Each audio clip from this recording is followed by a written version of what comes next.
രാജ്യാന്തര ബന്ധങ്ങളെ വരെ നമ്മൾക്ക് ഈ പൈപ്പ് കൊണ്ട് നിർമ്മിക്കാവുന്നതാണ്. ഇതിൽ നമ്മൾക്ക് പലതരത്തിലുള്ള ജോലി സാധ്യതകളും ഉള്ളതായിട്ട് കാണാം. 97.8 ബില്യണോളം വാല്യൂ വരുന്ന ഒരു പ്രൊഡക്ഷൻ മേഖലയാണ് ഈ ഒരു പൈപ്പ്. നമ്മുടെ ജീവിതത്തിൽ എത്രയധികം പ്രാധാന്യമുള്ളവരാണ്.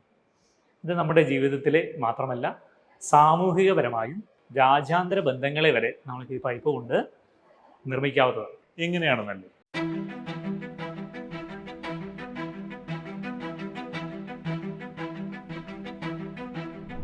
അതെ, ഈ പൈപ്പ് എന്ന് പറയുന്നത് നമുക്കറിയാം ട്രാൻസ്പോർട്ടേഷൻ സിസ്റ്റത്തിൽ നമ്മൾ ഏറ്റവും കൂടുതൽ ഉപയോഗിക്കുന്ന ഒരു സാധനമാണ്. പൈപ്പുകൾ നമ്മൾ സാധാരണ വീട്ടിൽ പൈപ്പ് ഉപയോഗിക്കാറുണ്ട്. നമ്മളുടെ റിഫൈനറികളിൽ അല്ലെങ്കിൽ വിവിധ തരം ഇൻഡസ്ട്രികളിൽ അവർക്ക് വേണ്ട വിവിധ തരത്തിലുള്ള ലിക്വിഡുകളും ഗ്യാസുകളുമായി ട്രാൻസ്പോർട്ട് ചെയ്യാനായിട്ടും ഇതേപോലുള്ള പൈപ്പുകൾ തന്നെയാണ് ഉപയോഗിക്കുന്നത്. മെറ്റീരിയലുകൾ ഇതിനനുസരിച്ച് മാറുന്നുണ്ട് എങ്കിലും ഉപയോഗം ഒന്ന് തന്നെയാണ്, ട്രാൻസ്പോർട്ടേഷൻ.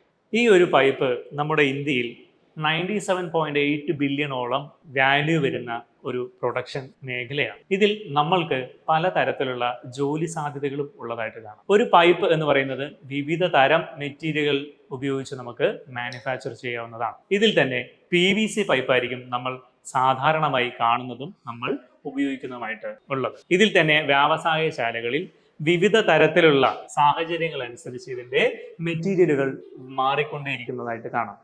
ചൂട് കൂടുന്നതനുസരിച്ച് ചൂട് കുറയുന്നതനുസരിച്ച്, പ്രഷർ കൂടുന്നതനുസരിച്ച് പ്രഷർ കുറയുന്നതനുസരിച്ച്, ചെറിയ പൈപ്പുകൾ, വലിയ പൈപ്പുകൾ എന്നിങ്ങനെ വിവിധ തരത്തിലും വിവിധ രീതിയിലുമുള്ള പൈപ്പുകൾ നമുക്ക് കാണുവാനായിട്ട് സാധിക്കും. ഈ ഒരു ക്രൂഡ് ഓയിൽ എന്ന് പറയുന്ന ഒരു സാധനം നമ്മൾ വിവിധ തരം പ്രൊഡക്റ്റുകളായ പെട്രോൾ, ഡീസൽ ഉൾപ്പെടുന്ന വിവിധ തരം പ്രൊഡക്റ്റുകളായി നമ്മൾ കൊണ്ടുവരുമ്പോഴും നമ്മൾ പൈപ്പുകളുടെ ഉപയോഗം തന്നെയാണ് കൂടുതലും ചെയ്യുന്നുണ്ടാവുക.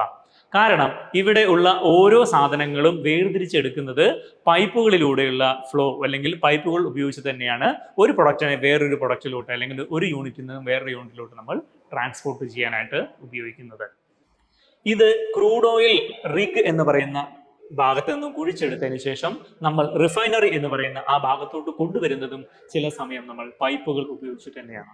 ഇത് നമ്മൾ സാധാരണയായിട്ട് ക്രോസ് കൺട്രി പൈപ്പ് ലൈൻ എന്ന് പറയാറുണ്ട്. ഈ ക്രോസ് കൺട്രി പൈപ്പ് ലൈൻ നമ്മൾ അവിടെ മാത്രമല്ല പറയുന്നത്, വിവിധ രാജ്യങ്ങളിൽ, അതായത് ഒരു രാജ്യം കുഴിച്ചെടുക്കുന്ന ക്രൂഡ് ഓയിൽ വേറൊരു രാജ്യത്തേക്ക് നമുക്ക് ട്രാൻസ്പോർട്ട് ചെയ്യാനായിട്ട് ഇത് നമ്മൾ ഉപയോഗിക്കാറുണ്ട്.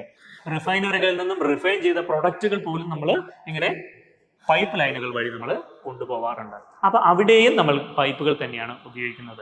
ഇങ്ങനെ നമ്മൾ വ്യാവസായിക ശാലകളെ കുറിച്ച് മാത്രമല്ല നമുക്ക് പറയാൻ പറ്റുന്നുണ്ടാവുക, നമ്മുടെ വീടുകളെ കുറിച്ചും വേണ്ടി വന്നാൽ നമ്മുടെ പഞ്ചായത്തിനെ കുറിച്ചും വേണമെങ്കിൽ പറയാം.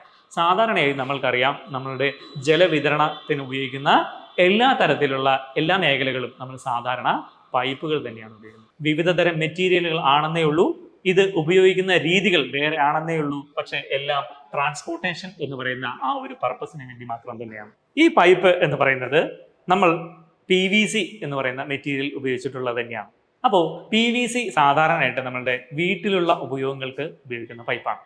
ഇത് നമ്മൾ ഇൻഡസ്ട്രിയലായിട്ട് പറയുകയാണെങ്കിൽ ഇതിന്റെ മാനുഫാക്ചറിങ് അല്ലെങ്കിൽ നമ്മളിതിന്റെ നിർമ്മാണ മേഖലകളിലായിരിക്കും നമുക്ക് ജോലി സാധ്യതകൾ കൂടുതൽ ഉണ്ടാവുക. കാരണം PVC എന്ന് പറയുന്ന ഈ പൈപ്പ് നമ്മൾ വിവിധ മേഖലകളിൽ ഉപയോഗിക്കുന്നുണ്ടെങ്കിലും നമ്മൾ കൂടുതലായിട്ട് വെള്ളം കൊണ്ടുപോകാനായിട്ട് അല്ലെങ്കിൽ വാട്ടർ ട്രാൻസ്പോർട്ടേഷന് ഉപയോഗിക്കുന്ന ഒരു സാധനം തന്നെയാണ് PVC.